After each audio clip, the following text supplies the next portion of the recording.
is about 4:45, about to head into work.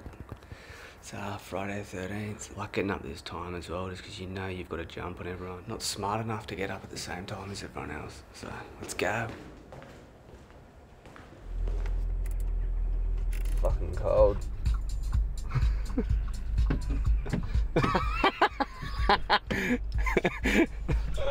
Hey, you alright? Yeah, dude. Sweet. Could have come a bit earlier if you wanted. Yeah. I like doing this part early in the morning where you like use both lanes, you know, you feel like a full rally driver. Oh yeah. Dude, was that light red? Friday 13th morning, fanging into work. Look, Nicky boy. Hey mate. You alright? You alright? Yeah, it's fucking, I don't know, like I always get full antsy the night before. I was like nervous waking up this morning. Makes sense. Cheeky little blowout. Yeah, it's a bit scary because it's not you can't just sleep on it and do everything the next day. Yeah. Do you know what I make the analogy to, Nicky? For what? Friday the 13th? Yeah, compared to like the rest of the year is it's kind of like with cooking, like compared to baking. So if you like cooking, you can sort of like make adjustments throughout the meal if it's, you know, under seasoned, or you've got to cook the meat for longer. You can do that throughout the year with sales. You can do shit to enhance your sales. You can run little campaigns, little promotions. Whether with baking, it's kind of, you put everything together and then sling it in the oven and just sit back and go, let's see if I cooked it or not. It's scary. Yeah, mate. It's actually it's pretty fun doing when you actually press live on the product, yeah, and then you see the first sales come in, or the first complaints come in, depending on how your marketing went. Yeah, this thing fucking stinks, man. This thing fucking slaps. At the precinct now. Just gonna meet up with Matt. He's gonna be shooting a little clip on the day. Let's get it done. Is that right? Yeah, bro.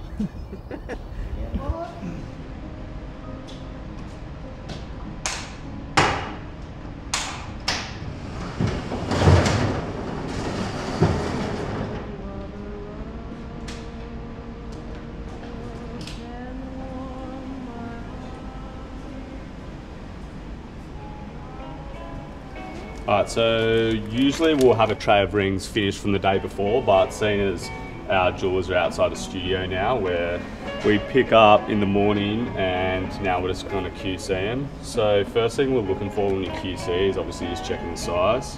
So this is a Potts ring, size R, sitting bang on, middle of shaft. So after we check the size, what I'm going to do is essentially just go around the whole ring looking for any flaws. The reason I hold the white tissue is obviously as silver's a mirror, it'll reflect any surface that it's next to. So what we're looking for is just any porosity holes, any just major polishing issues that will get it flagged and then it'll need to go back into production.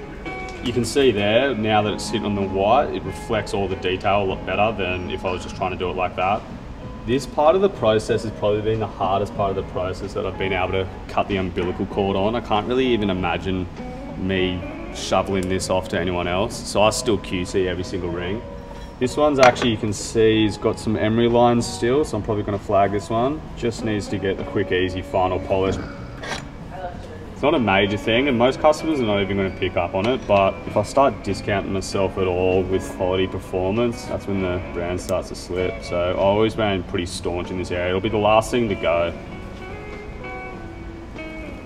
After it's been QC'd, it's ready to pack, we then weigh it, we circle what alloy it is and the cast date, and I'll sign it on the back. That's our authenticity card. We've really taken the inspiration from whiskey style packaging. I love how they note down batch numbers, where it was brewed. I think it just kind of speaks to the brand message as a whole.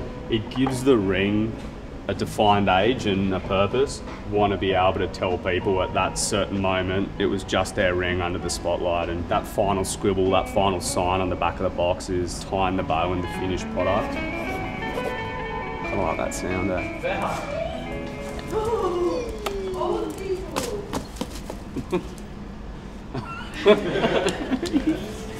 Not sure of that camera.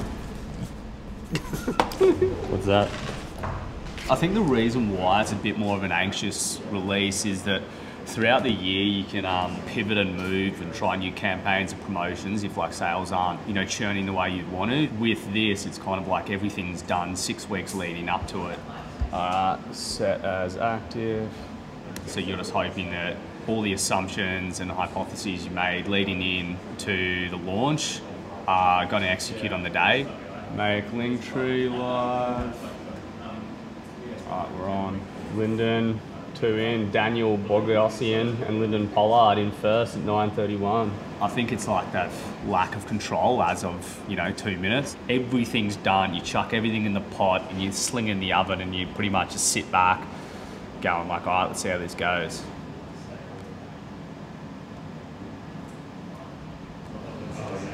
Alright, now blast the SMS campaign out. Sold today only, Friday the 13th, one day exclusive. And turn on all my ad sets. Head over to our Facebook page.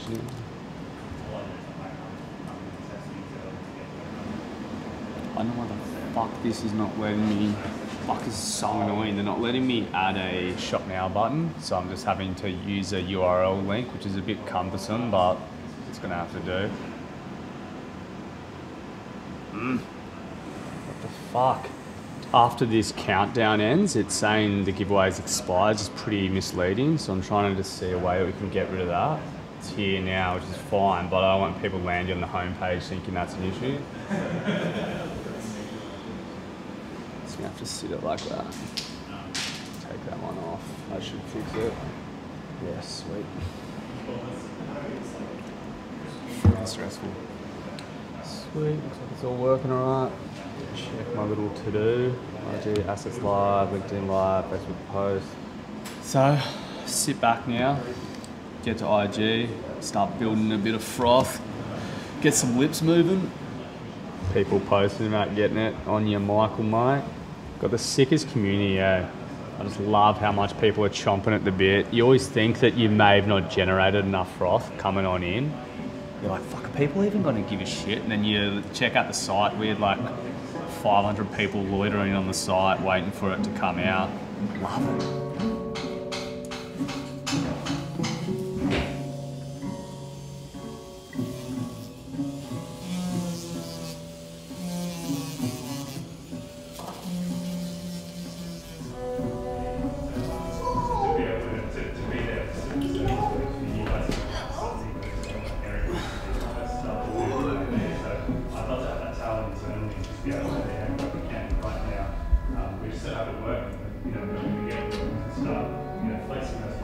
How good is she though? She's so sweet. Full changes your life, man. Yeah. She always marches about looking for a place to park up a little cute arsehole. I think that's what she's trying to do now.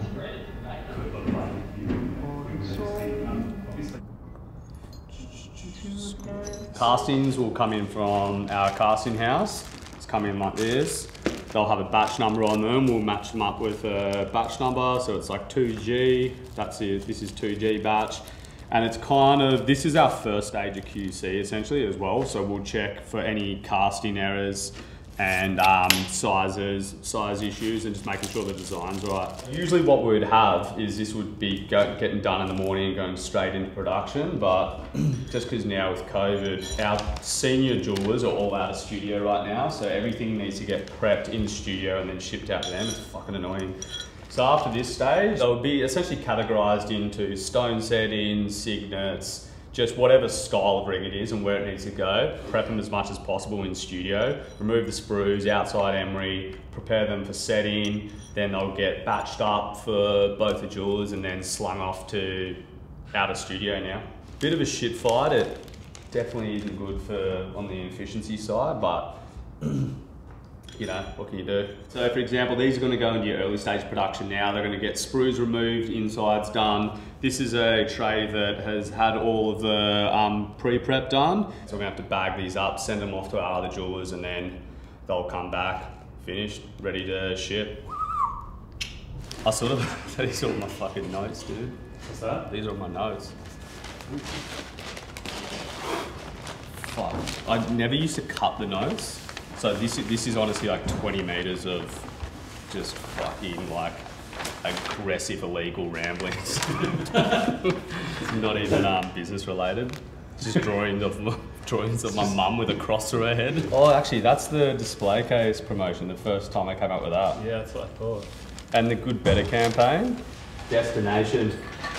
Look, strategies and tactics. Like, I love that quote actually. I've got that written in every year's business plan. Just a little quote.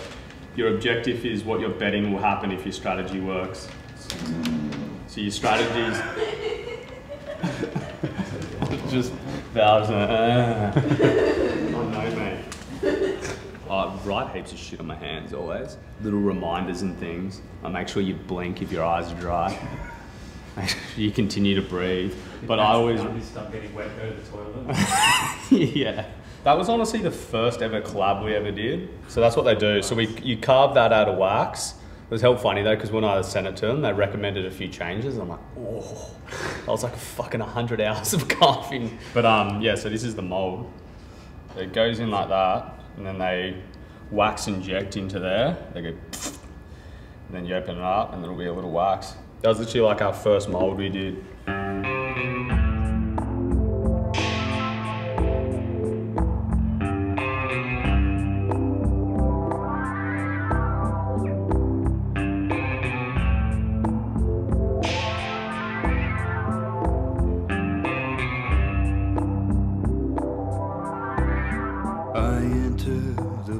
Yeah, so what we'll do at 2 p.m. every day, orders will be printed out.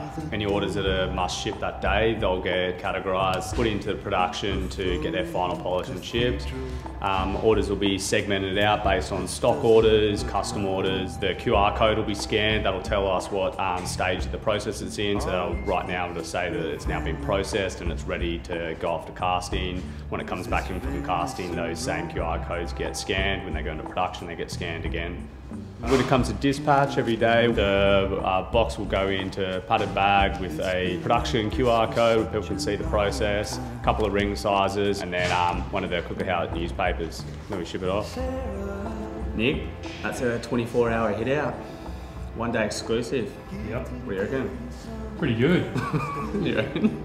Yeah. So my name is Ryan Purdy Smith. I'm the owner and founder of Crooked Heart Designs, and this is about my brand. A lot to fit into a day. Yeah, man. Rinse and repeat, mate. Do they, mate? It calls you the barramundi. I know. Oh no, I was thinking about barracuda. Barracuda. Barramundi? Barramundi. Oh fuck yeah, sorry, barracuda. Barramundi. One in the pink. Oh yeah, mate. Put that into your clip, Matt. That will be all for the moment.